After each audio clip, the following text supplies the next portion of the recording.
মানে আমার একটা স্বপ্ন আছে যে ঢাকা শহরে একটা ভালো ক্লিনিক আর হসপিটাল করা, যেখানে সবকিছু ইসলামিক ভাবে চলবে।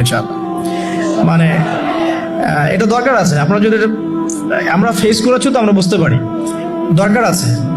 একটা হসপিটালে যান, দেখবেন পরিবেশ এনভায়রনমেন্ট ইসলামিক না। আপনার স্ত্রী অ্যানেস্থেশিয়া করছে একজন পুরুষ ডক্টর, সিজার করবে, অ্যানেস্থেশিয়ার প্রয়োজন আছে, একটা পুরুষ ডক্টর এসে অ্যানেস্থেশিয়া পুশ করছে, তখন তো পর্দা যাচ্ছে গা, পর্দা চলে গেল।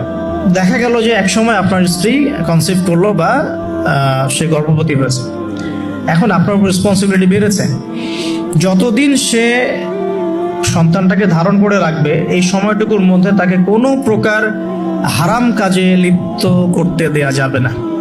আমাদের সমাজে দেখা যায় সন্তান যারা জন্ম দিচ্ছেন মায়েরা, এই 9 মাস তারা হিন্দি মুভিজ দেখেন, সিরিয়াল দেখেন, তারপরে অহেতুক গীবত করেন, গল্পগুজব করেন, অহেতুক সময় নষ্ট করে। এখন তো স্মার্টফোনের যুগ, সারাদিন ফেসবুকিং, ইউটিউবিং, টিকটক, ইনস্টাগ্রাম নিয়ে পড়ে থাকেন।